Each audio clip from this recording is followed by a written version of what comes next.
The Building Better Business podcast is the best place to learn how to take your business to the next level.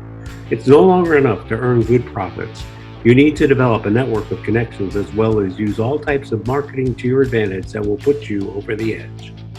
Hosted by me, Steve Eschbach, a financial executive with decades of experience in dealing with businesses and business people, we'll learn how this all comes together.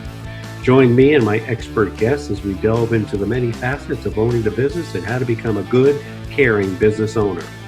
Listen how making a difference in your community can attract all sorts of clientele, which in turn will build you a better business. Greetings of the day, my fellow listeners, and welcome to another edition of Building Better Businesses. I am your host, Steve Eschbach. I am the owner of a local business here called Transworld Business Advisors of Naperville, which is 40 miles west of Chicago. Even though I am a local business owner, I'm part of a huge global company. Transworld is the largest and the fastest growing business brokerage in the world. We have offices in about 16 different countries, of course, the United States being one of them. And as part of this Building Better Business podcast, I'm delighted to have someone that is going to be talking about something I am curious about becoming an expert on, and that would be LinkedIn, marketing, advertising, and et cetera. So it is my pleasure to introduce AJ Wilcox. His company is called Be2 Linked, and that came as a result of his having experiences prior to him finding that company and taking it to the next level. That's all I'm going to talk about his company. The rest is going to be on AJ. So AJ, number one, thank you very much for joining us. And let's hear more about your story. Tell us who it is you are now, how you got there, and we'll go from there. Well, thank you so much, Steve. I appreciate you having me on. Yeah. So Be2 Linked, it's a kind of putting together of business to business of B2B and LinkedIn. And I realized that I couldn't put LinkedIn in my domain name because LinkedIn would probably get pretty upset about that. But yeah, we're an ad agency that focuses only on LinkedIn ads. It's I've spent over $135 million at this point on LinkedIn's advertising platform. And we finally cracked the code. Like it's not an easy platform to manage and run. And we figured out the way to pay the least amount for it and get the best quality leads out of it. So anyway. Yeah, well, I tell you, that's something that I think a lot of business owners would like to replicate if they could. And I'm sure using you as a guidepost, if you will, to help them get there is definitely something worth their while, because advertising, particularly on social media, is very, very difficult, and you want to be able to focus in on that. So we're going to talk more about that in a moment. Going to talk about how you got to where you are today, but I'm going to have to rewind the videotape a little bit. Let's talk a little bit about you as a child. Let's talk about your upbringing. Where were you born and raised, and what kind of influence did you have from mom, dad, and the rest of your family? So let's hear about that. Great. Well, I was born and raised in Utah, and I don't claim that very often because most of my upbringing was in Arizona. But when my parents, my family were all super conservative. My dad worked at pretty much the same bank like his entire career until he retired a couple of years ago, and from that, I learned a lot about money, and I also learned what it meant to be financially conservative, to be savings minded, and to avoid risk, which was kind of interesting that I went on to own a business. Yeah, no, that sounds great. So what were your interests when you were a little boy growing up in Utah? By the way, I will tell you that I lived in Colorado for 4 years, and people will tell you that Colorado's got the best snow, but everyone in Colorado says, look to Utah for the better snow. But that's beside the point. Tell us a little bit about your childhood and, what your interests were and how they kind of formulated to where you are today. Yeah, I've always loved anything electronic, anything computers. We had a very early version of the internet, an old 486 computer that was running the Prodigy internet service. It was before there was a World Wide Web. There were just little Prodigy basically apps that you could access. And I love anything with technology. Yeah. I'm sorry to say that I can beat you with that. I know about 286 and I also know about America Online, AOL. So oh yeah, that's just in path. So you had an affinity for computers, the internet and whatnot. Did that kind of enter into your childhood education and then high school and then going to college? Is that how it all came to be, or is that peripheral and then brought in? How did that all work? Well, definitely technology played a piece. And it was to the point where I think in my 4th grade class, I had a teacher who he wasn't very good at typing. And I was the fastest typer in the class just because I was playing on keyboards at home. And so he would give me these extra credit tasks to go and type up some of his songs on the guitar that he wanted copies of. Yeah. And we also had this, it was kind of like a monetary system for the whole grade. And so it was his class plus 3 other teachers. And it was really fun because I did these tasks and I liked it. It was fun for me. I ended up earning a lot more money and I became the richest person in the school's currency, to where at the end of the year where there was this auction, I bought out the whole auction. I was being a jerk, but I would like bid people up when I knew that there was something that they really wanted. And I went home with just boxes and boxes of stuff. Oh, that's cool. So that was your high school. No, that was your elementary school, right? Yeah, that was elementary. Yeah.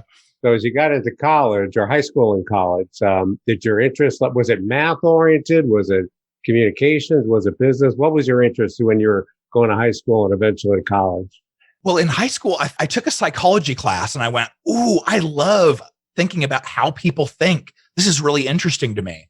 And so I thought for a while I wanted to be in psychology.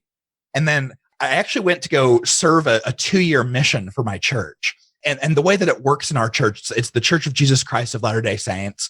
You may have heard of the Mormons. We get called on a mission and we don't have any sort of influence over where we go. So I was called to go to Ukraine. And it was speaking Russian. So after I went there, I kind of thought, ooh, maybe there's value in Russia is a big world power and I really am liking business now. Maybe there's like an international business slant to it. Well, as it turns out, 2 years in, I wasn't that great at Russian. Like my accent is terrible and it was fun. But when I got to the university after I got back, I saw a marketing class and I remembered back to when my dad and I used to watch Star Trek episodes. And during the commercials, he would ask me questions like, hey, who do you think that commercial's talking to? Like, what do you think the point of this is? And we'd kind of analyze it. So when I saw the marketing aspect of things, this in the business school, I went, ooh, maybe that's for me. And I kind of abandoned the international business slant. Yeah. So did you ever have a corporate job before getting into your entrepreneurial flair? Was there a corporate? Yeah. Where was that? So originally, I mean, my dad, because he was so financially conservative, worked in banks, what he taught me was it's a really safe path to go and get an entry-level position and work your way up to manager and then director and then VP. And then, that was the corporate path. And so when I was getting ready to graduate, I had this job where I was making more money than anyone else on campus doing this like high level networking and computer support. And, because that's what I love.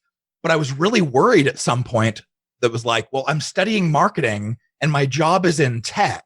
Like, who in the world is going to hire me in marketing when all I know is tech after I graduate? And it seems silly now, but back then, the worries of a college student, I had a guest lecturer come into one of my classes who he came in and talked about search engine optimization. And as he was talking, it was like a light bulb went off for me. It was like, this is technology plus marketing. That's what I want to do. So I went up after class and just begged that poor man for an internship. And that was my start. I worked in 4 different companies, kind of working my way up in digital marketing because of that influence.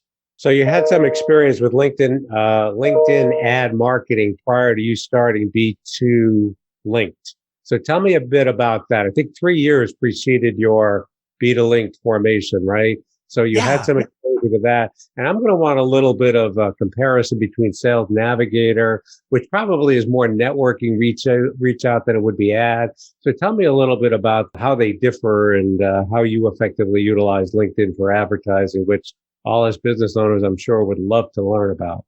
Yeah, sure. So when the most recent company that I worked for, it was before they went public. I was the first digital marketing employee.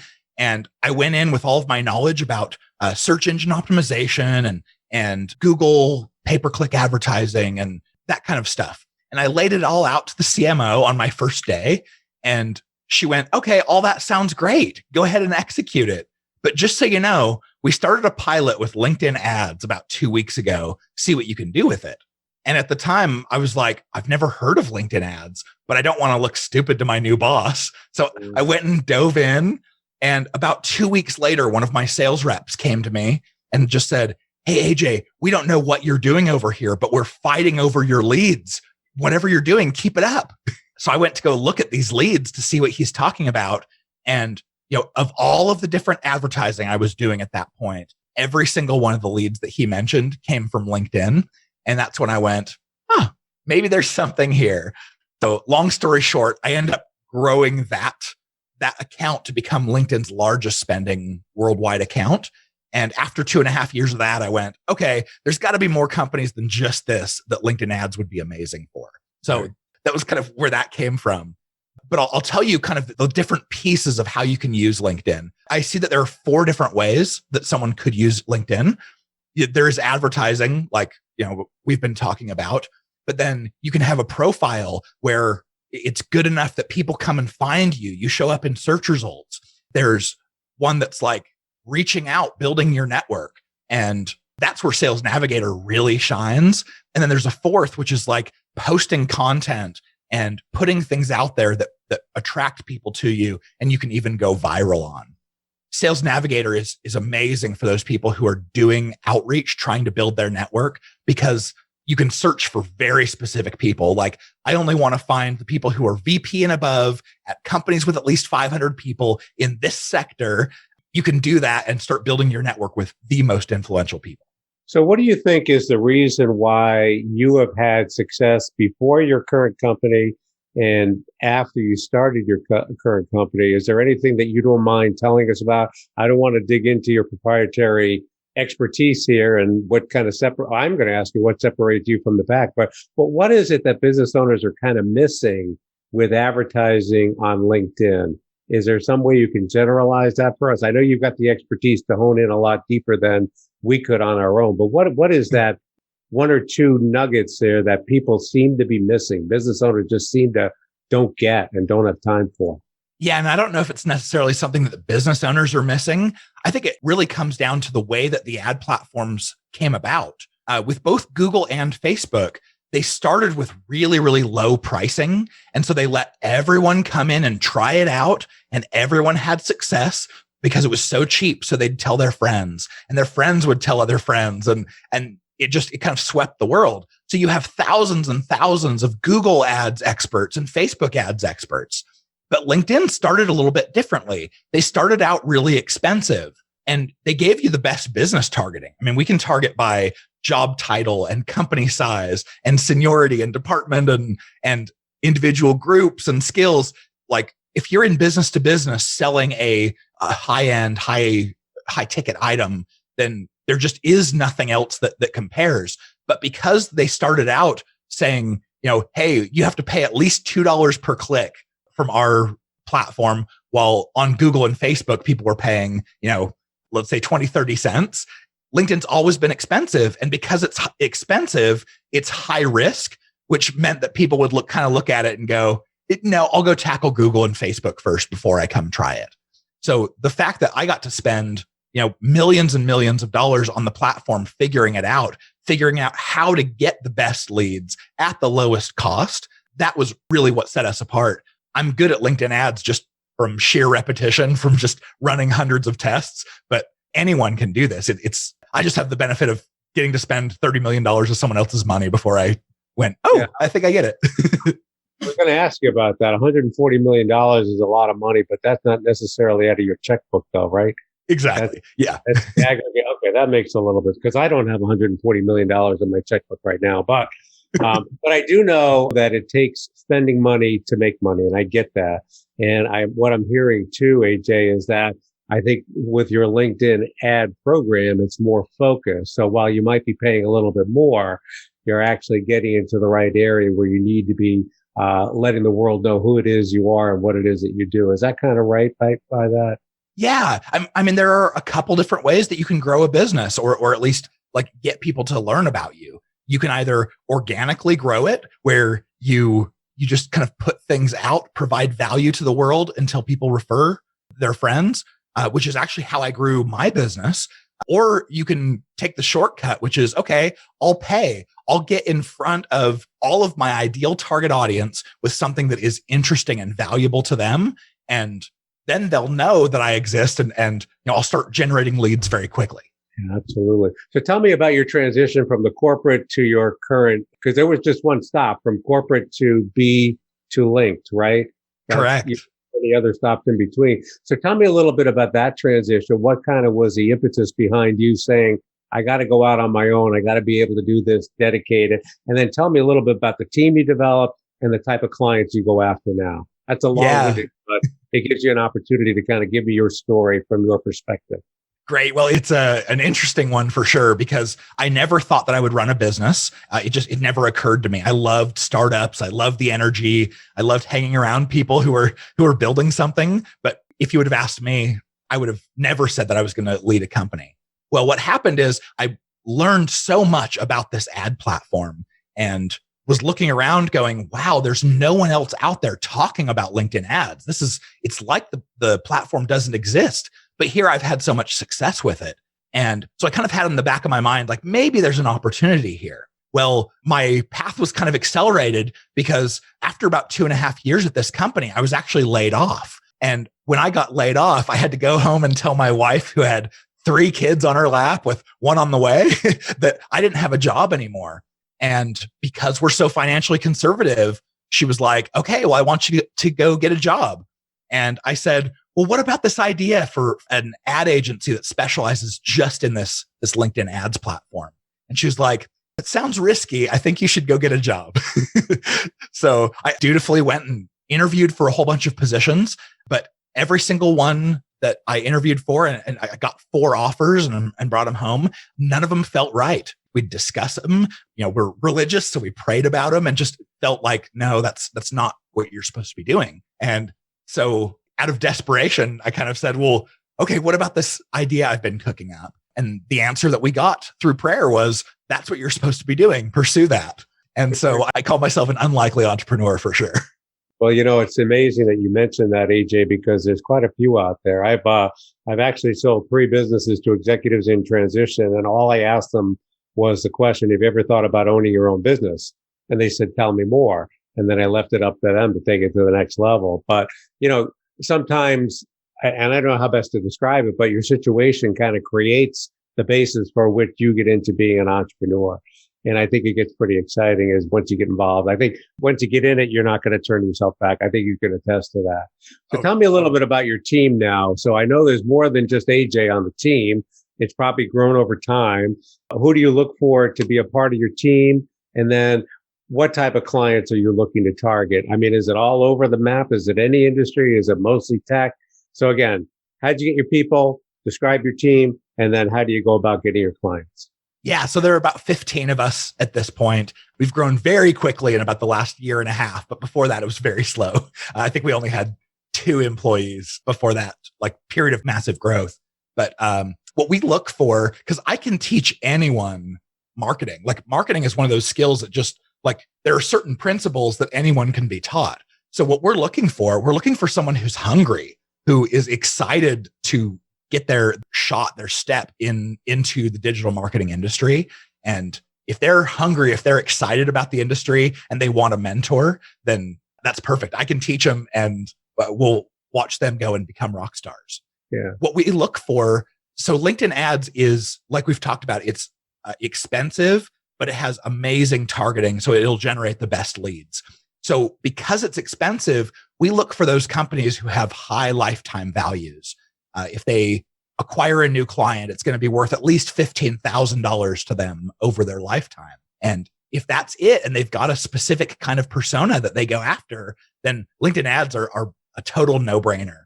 So that spans everything from business to business lead gen to higher education to white collar recruiting. It's all over the map, but high ticket prices, high lifetime values is the tie that binds them together. So getting back to the companies there, do you have to be a certain revenue level, for example, to consider this? Like, is there some threshold where that if you're below this, you're probably not going to make it with your LinkedIn ads, you should stick with the others, or maybe not. Maybe I'm wrong. Help me out there. Am I getting that wrong?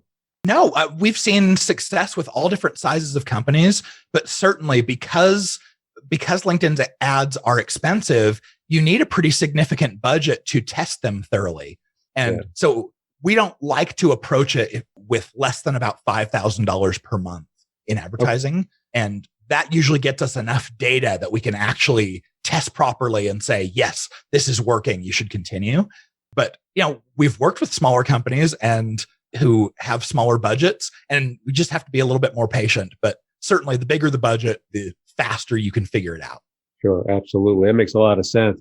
Well, unfortunately, we're running out of time, AJ. So there's a lot more I'm sure we can talk about with LinkedIn ads, as you very well know, and I know, but it's critically important to learn more. So number one, before we get to finding out who you are, where we can find out more information about you, is there anything that we haven't talked about that we or you should want our audience to know about? Is there anything we missed in your expertise here that we might have not covered enough?